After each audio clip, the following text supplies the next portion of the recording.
మనము రీచ్ అవుతాము అనే విశ్వాసం మాత్రం నాకుందమ్మా. రైట్. సో సతీష్ గారు, కాల్పుల విరమణ అనేది విరమణ కాదు, విరామం మాత్రమే అనేది అటు ప్రధానమంత్రి కానివ్వండి, లేకపోతే ఆర్మీ కూడా చెప్తున్న విషయం అదే. ఎందుకంటే ఆపరేషన్ సింధూర్ ఆగిపోలేదు, తాత్కాలికంగా బ్రేక్ వేసామంటే ఇది పరిస్థితులను బట్టి కంటిన్యూ అయ్యే అవకాశం ఉంది అని కూడా చెప్తున్నారు. బట్ ఏదైతే పాకిస్తాన్ దిగొచ్చింది అనుకుంటున్నామో, అమెరికాని మధ్యవర్తిత్వం వహించమని వాళ్ళే అడిగారో, అమెరికా ఎంటర్ అయిందో సరే, మనోహర్ గారు అన్నట్టు వాళ్ళ మధ్య ఏం జరిగిందో తెలియదు. మనకు మాత్రం పాకిస్తాన్ డీజీఎంఓ ఫోన్ చేసి మాట్లాడారు. కాబట్టే మనం కూడా ప్రస్తుతానికి కాల్పుల విరమణకి అంగీకరించాము, తర్వాత డెసిషన్స్ని బట్టి ఇది కంటిన్యూ అవుతుంది అనేది. సో మీరేమనుకుంటున్నారు దీని గురించి? అంటే నిజంగా పాకిస్తాన్ దిగొచ్చింది అనుకోవాలా, లేకపోతే ఇంకా దీని వెనక ఏమైనా భారీ కుట్ర స్కెచ్ చేసింది అనుకోవాలా, ఏం జరుగుతుంది అనేది? ఇప్పుడు ముందు ఈరోజు జరిగిన పరిణామం ఏదైతే ఉందో, నిన్న అనుకుంటా, నిన్న మధ్యాహ్నం నిన్న సాయంత్రం మన సీజ్ ఫైర్ అని చెప్పేసి అని ఆమె మొన్న నిన్న కూడా ఫైరింగ్ అయిందిగా. మొన్న సాయంత్రం 5 గంటలకి అనౌన్స్ చేశారు. బట్ ఒక 3 గంటల తర్వాత మళ్ళీ 11వ తారీఖు 10వ తారీఖు సాయంత్రం 5 గంటలకి అనౌన్స్ చేశాము ఇక సీజ్ ఫైర్ అనేది. బట్ పాకిస్తాన్ అది 3 గంటల్లోనే ఉల్లంఘించి. ఎందుకు ఉల్లంఘించింది? పాకిస్తాన్ ఉల్లంఘించిన ఇండియా చెప్పాలి. పాకిస్తాన్ ఉల్లంఘించడానికి ఇండియా అంతది చెప్పాలి. ఎందుకు బంద్ అయ్యింది? ఎందుకు ఉల్లంఘించింది? నేనేమన్నా ఎవరు నేను చెప్తున్నా దాన్ని అర్థం చేసుకోండి. ఇప్పుడు ట్రంప్ ఎవరు? ఈ దేశ ప్రెసిడెంటా లేకపోతే మన అంతర్జాతీయ సంబంధించుకున్న అధికారి? ఇప్పుడు ట్రంప్ ఎవరు? ట్రంప్కు నీకు అసలు మన ఇప్పుడు ప్రస్తుతం విచక్షణ రహితంగా పాలన సాగిస్తున్నాడు ట్రంప్.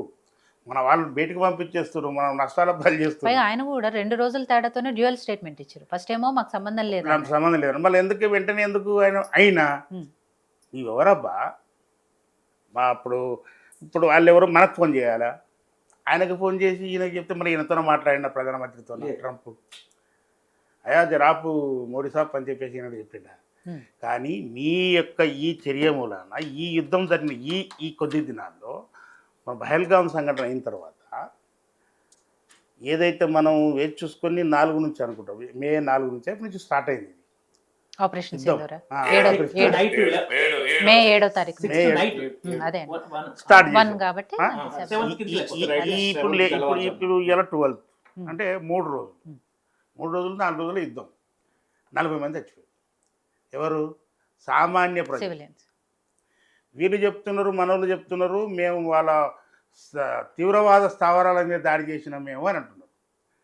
మరి ఇప్పుడు మన 40 మందిని చంపింది తీవ్రవాదులా లేకపోతే పాకిస్తాన్ సైనికుల? మాసూద్ కుటుంబం శవాలు ఉంటే వాటి దగ్గర అంత పోలీసు యంత్రాంగం అంత ఉంది, వాళ్ళంతా మిలిటరీ ఉంది, అందరు ఉన్నారు. ఇంకోటి పాకిస్తాన్ ప్రధానమంత్రి ఏమన్నా దాక్కుండా చెప్పేసి మనమే చెప్తాం. ఇంకోటి మన మీడియా అంతా ఏం కూరేకి వస్తుంది, పాకిస్తాన్ పని అయిపోయింది, పాకిస్తాన్తో ఏం లేదు, తినడానికి తిండి లేదు, వాళ్ళతో ఆయుధాలు లేవు, తుప్పుపట్టిన ఆయుధాలు ఉన్నాయి, అవి ఉన్నాయి అని చెప్తున్నాం.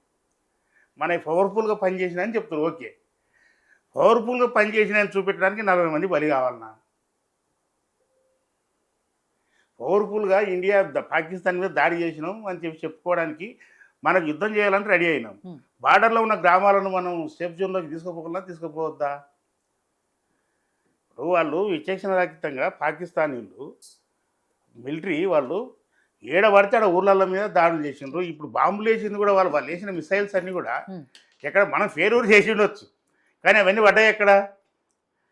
మన పంజాబ్లో పడ్డాయి, మన రాజస్థాన్లో పడ్డాయి, ఆ తర్వాత గుజరాత్లో పడ్డాయి. బార్డర్ ఉన్న రాష్ట్రాల్లో దాడి చేసారు కదా వాళ్ళంతా. ఎవరు దాడి చేసింది? ఎవరు టెర్రరిస్టులా, మిలిటరీయా? మళ్ళీ ఆ మిలిటరీకి మన వాళ్ళని 40 మందిని బలి చేపిస్తుంది, మన గ్రామాలంతా ఆగమాగం అయిపోయాయి. ఇప్పుడు పీఓకే ఉన్నది వాస్తవం, పీఓకేని ఎందుకు తీసుకోవద్దు? అక్కడ ఉండేది కూడా పాకిస్తాన్, ఆ ప్రాంతం కాశ్మీర్ ప్రాంతం ఎక్కువ భాగం అదే ఉంది, అలా ఆక్రమణలోనే ఉంది. మరి దాన్ని తీసుకోవాలి కదా. అదొకటి. వీళ్ళు మొట్టమొదట పహల్గామ్ సంఘటన విషయంలో అక్కడ మన సైన్యం ఎందుకు ఉంచలేరు ఆ లోయలో అని చెప్పేసి అనేది కూడా ఒక క్వశ్చన్ వచ్చింది. అప్పుడు భారత ప్రభుత్వం ఏం చెప్పింది? అది పొరపాటే. పొరపాటు అని చెప్పలే.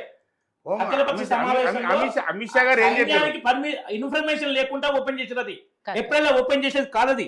అమిత్ షా గారు స్టేట్మెంట్ ఇచ్చారు. అమిత్ షా గారు మన- statement అది Intelligence పొరపాటు అయింది, failure, సైన్యం పొరపాటు లేకుండా అయింది. ఉంది, పొరపాటు అయింది అన్నాడు. ఇప్పుడు ఆడ జర వాళ్ళు open ఆగండి, జర చేశారు, ఆగండి. చెప్తారు. అయితే అఖిలపక్ష సమావేశంలో చెప్పారు Hmm. Local administration without military permission they open the Baisaran valley. Generally మాట చెప్పనా? ఆఫ్టర్ జమ్మూ 2019 కాశ్మీర్ లో ఉన్న ప్రజలు తీవ్రవాదులకు ఉగ్రవాదులకు చాలా సింపతియర్స్ ఉన్నారు. దాంట్లో పోలీస్ డిపార్ట్మెంట్ వాళ్ళు కూడా ఉన్నారు. ఉన్నారు. ఒకసారి ఉంటుంది అక్కడ లోకల్ ఫీలింగ్ ఉంటుంది. లోకల్ ఫీలింగ్ ఉంది. Hmm. ఇంకోటి ఆడికి వచ్చి అటాక్ చేసిన వాళ్ళు ఎవరు? ఆ కాశ్మీర్కి సంబంధించుకున్న కొత్త సంఘం ఒకటి పెట్టారు. వాళ్ళ ఈ దాంట్లో పార్టీ మన యొక్క పాకిస్తాన్ సైనికులు ఉన్నారు ఇద్దరు ముగ్గురు. అట్ ది సేమ్ టైం ఈ ప్రాంతానికి సంబంధించుకున్నారు. వాళ్ళ ఇల్లే కదా మనం గురగొట్టింది. Hmm.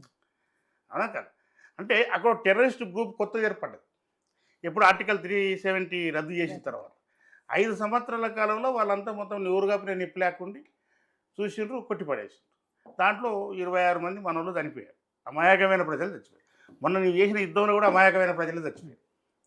ఇది పరిస్థితి. అంటే ఇప్పుడు మేమేమంటామంటే కాంగ్రెస్ పార్టీగా అసలుకు దీని మీద ఎందుకు చర్చ పెట్టి మన దేశం ఇప్పుడు సరే పాకిస్తాన్ నుంచి మనకు కబురు వచ్చింది అనుకుందాం, వాళ్ళు అడుగుతారు, వాళ్ళు అడుక్కుంటారు అని వెంటనే అఖిలపక్షం కూర్చొని యుద్ధం నడుస్తూనే ఉంటుంది. అఖిలపక్షం మన దేశానికి సంబంధించుకున్న రాజకీయ పార్టీలే కానీ మేధావులే కానీ అందరినీ కూర్చోబెట్టి మాట్లాడాలి కదా. మాట్లాడుకొని మనం ఏమంటాం? ఎందుకంటే ఇప్పుడు జరిగిన ఈ యుద్ధం హిందూ ముస్లిం మధ్యన జరిగిన యుద్ధం కాదు. 140 కోట్ల మంది ప్రజలు పాకిస్తాన్ దానిపైన తీవ్రవాదులపైన జరుగుతున్న దాడి.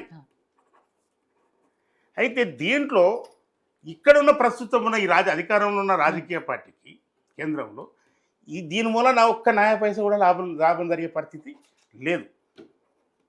వాళ్ళు ఊహించాలి. అదే మనం గతంలో తీసుకుందాం.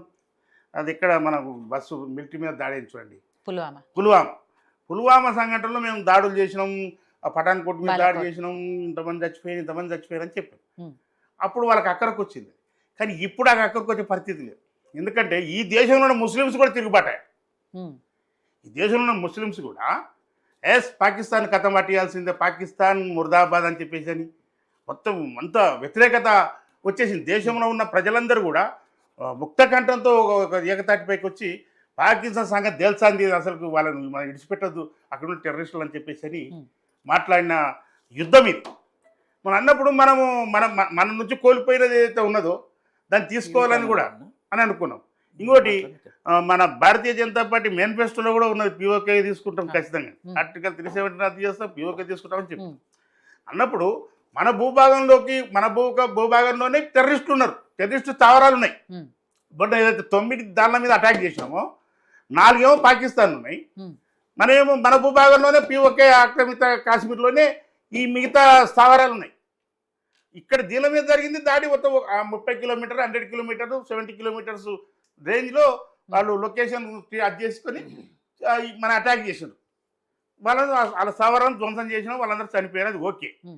అయితే మన యుద్ధం కూడా ఏమంటున్నాము, మన వాళ్ళు ఈరోజు చెప్పిన ఇప్పుడు ఎవరైతే ఉన్నారో మన డీజీఎంఓ మీటింగ్లో కూడా ఏం చెప్పారు, మనం దాని మీద కరెక్ట్ దాడి చేసినాం, దీని మీద కరెక్ట్ చేసినాం, మనం కరెక్ట్ నువ్వు కరెక్ట్ చేసినావు, ప్రపంచం అంతా చూస్తుంది, నువ్వు కరెక్ట్ చేసావు, ప్రపంచం అంతా చూస్తుంది, ప్రజలు చంపలే, నువ్వు కాశ్మీర్ మన ఎవరిని పాకిస్తాన్ ప్రజల్ని నువ్వు ముట్టుకోలే, కానీ నీ ప్రజల్ని ముట్టుకుంటారు కదా వాళ్ళు, నీ ప్రజల్ని ముట్టుకోరు కదా, నీ ప్రజల్ని చంపారు కదా. అంటే అమాయకమైన ప్రజల ప్రాణాలు పోగొట్టుకుంటూ ఒక 3-4 రోజుల యుద్ధంలో 40-50 మందిని చంపుకున్నాం, అక్కడ పహల్గామ్లో చంపుకున్నాం. ఎవరిని ఇప్పుడు జరిగిందిగా స్టార్ట్ అయింది కథం, దాని తీవ్రవాదాన్ని కథం పట్టియడే మన పని. ఈ వాస్తవానికి పాకిస్తాన్లో మనం గమనించింది ఏంటంటే పాకిస్తాన్లో సైన్యం రిక్రూట్మెంట్ జరగట్లే, తీవ్రవాద రిక్రూట్మెంట్ జరుగుతుంది. ఆ సైన్యము ఎవరైతే టెర్రరిస్టులు తయారు చేస్తారో ఆ టెర్రరిస్టులకు వాళ్ళు ట్రైనింగ్ ఇస్తారు. అంటే టెర్రరిస్టులు ఈ ప్రాంతాన్ని, కాశ్మీర్ ప్రాంతాన్ని లాక్కోవాలి, జిహాద్ అనేటోళ్ళను పెంపొందిస్తుంది ఎవరు, పాకిస్తాన్ ఆర్మీ.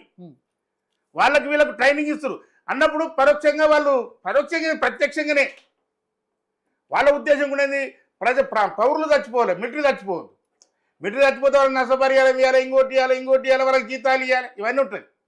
కానీ ఇక్కడ జరుగుతుంది ఏంది పాకిస్తాన్ అంటే, జిహాద్ పేరుతోన ఎవరైతే దేవుని రాజ్యం కావాలని ఉక్రోషంతో ఉన్న యువకులందరికీ కూడా ట్రైనింగ్ ఇచ్చి వెపన్స్ ట్రైనింగ్ ఇచ్చి మిలిటరీ ట్రైనింగ్ ఇచ్చేతలు ఎవరు? పాకిస్తాన్ ఆర్మీ. అన్నప్పుడు వాళ్ళకి వీళ్ళకి చాలా దగ్గటి సంబంధాలు, వాళ్ళ స్థావరాలకి కాపలా ఉన్నాడు. మన పార్లమెంట్ మీద దాడి చేసిన ఇంటి చుట్టూ మొత్తం మిలిటరీ ఉన్నది.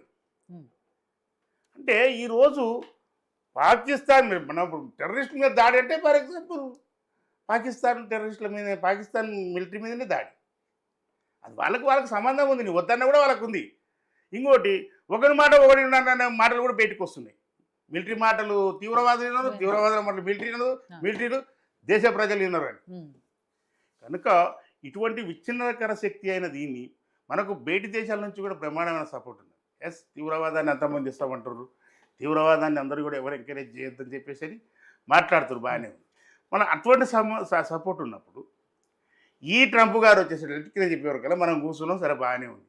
రేపటి నాడు జరిగే ప్రాణ నష్టానికి దారి ఆల్రెడీ ఇప్పటి వరకు జరిగిన ఇప్పుడు జరిగిన దానికి సమాధానం ఏం చెప్తుంది నరేంద్ర మోడీ గారు? వాళ్ళు ఏం చెప్తారు? ఇప్పుడు వీళ్ళు కూడా ఇప్పుడు కూర్చున్న అధికారులు కూడా ఏం మాట్లాడుతున్నారు? మనం కరెక్ట్గా దాని మీద దాడి చేసినాం, మనం దీని మీద దాడి చేసినాం అది చెప్తున్నారు వీళ్ళు. అది కాదు కదా మనకు కావాల్సింది. మన ప్రజలకు ప్రాణాలు పోయినాయి, ఎస్ మన ప్రాంతాన్ని గుంజుకుందాం. శత్రువు బలహీనంగా ఉన్నప్పుడు అవన్నీ అటాక్ చేసి క్లోజ్ చేయాలి మేడం. బట్ అదేం కాదనట్లేదు కదా, ఇప్పటికి కూడా వాళ్ళు పెట్టిన ప్రధాన డిమాండ్ అదే ఉంది, పీఓకైనా అప్పగించాలి అనేదే ఉంది కదా. దాంట్లో ఎక్కడా కూడా కాంప్రమైజ్ అయ్యే పరిస్థితి లేదు. మేము అర్థం చేసి చెప్పలేట్లేండి. మిగతా ఆఫీసర్స్ ఇంటర్వ్యూ వాళ్ళు చెప్పారు, టీవీలో టెలికాస్ట్ అయింది. డీజీఎంఓలు మేము అది చేసినాం, అంటే మిమ్మల్ని ప్రజలను మీరు దాడి చేయలేదు మేము, అది అందరికైతే చెప్తారు. టెర్రరిస్టులు చేసినాం, ఇప్పుడు మీరు వాళ్ళ పరంగా వచ్చి ఎయిర్ వార్ఫేర్ చేస్తున్నాం, మీ ఎయిర్ బేస్ మేము చేసాం అని అట్లా చెప్పింది తప్ప. నేను ఏమంటున్నా మేడం, మనం మొదటి నుంచి స్టార్ట్ అయిందే కదా, మనం తీవ్రవాద స్థావరాల మీదనే అటాక్ చేసినాం, తీవ్రవాదులనే అంతకుముందు ఇచ్చినాం. మన లైన్ కూడా గదే. ఎందుకంటే మన వాళ్ళను చంపింది వాళ్ళు కనుక మనం వాళ్ళ మీద దాడులు చేసినాం. ఇది మన దేశంలో జరిగిన దాడులలో ఆ ఉగ్రవాద సంస్థలకు సంబంధించుకుని ఏ ఉగ్రవాద శిబిరాలు ఉన్నాయో ఆ శిబిరాలను అంతమంది ఇచ్చినాం. దాంట్లో మనం సక్సెస్. ఆ తర్వాత వాళ్ళు మన మీద చేసిన మిసైల్స్ ఏవైతే ఉన్నాయో, వాళ్ళు చేసిన ఇంకా ఏవైతే బాంబ్స్ ఉన్నాయో వాటన్నిటికీ నిర్వీర్యం చేసినాం. అక్కడ దాకా ఓకే. కానీ వాళ్ళు ఊర్ల మీద పడి ఇప్పుడు మనము యుద్ధం చేయాలనుకుంటున్నాం, వెంటనే ఆ గ్రామాల చుట్టూ ఉన్నాయి, పక్కన ఉన్నాయి, బాటలో ఉన్నాయి అన్నిటిని కాల్ చేసి సేఫ్టీ ప్లేస్లకు పంపాలి కదా. మన ప్రాణాలు పోయేటి కావు కదా, మళ్ళీ లడ్డిని ఆపేసుకుంటుంది.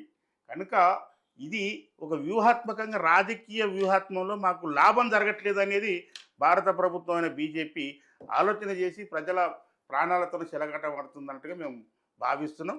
పార్లమెంట్ సమావేశం పెట్టి దేశ నిర్ణయాలు ఉండాలి కానీ అంత పెద్ద స్టేట్మెంట్ పుల్వామా సంఘటన అదే కదా. నేనేమంటున్నా, ఇక్కడ దేశ ప్రజలు అంటే మేడం, ఇక్కడ 40 కోట్ల మంది ఉన్న ముస్లిమ్స్, 100 కోట్ల జనాభా కలిగిన హిందువులు ఒకటే ఇంటి. 40 కోట్ల ముస్లింలు లేరు, మీరు అట్లా చెప్పడం తప్పు.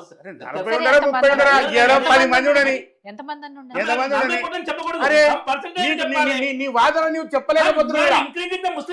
మొట్టమొదటి అంతేందుకు వీళ్ళ స్టేట్మెంట్ ఏంటి?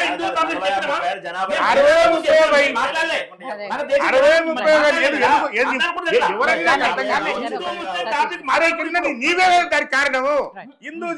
హిందుత్వ దేశం అని చెప్పేసి హిందువులంతా ఏకంగా చూసుకుందాం అంటే ఇదంటి పేరు ఇక్కడ జరిగింది కదా. ఆ టాపిక్ ఉన్నప్పుడు 140 కోట్ల మంది ప్రజలు ఏకమైనరు.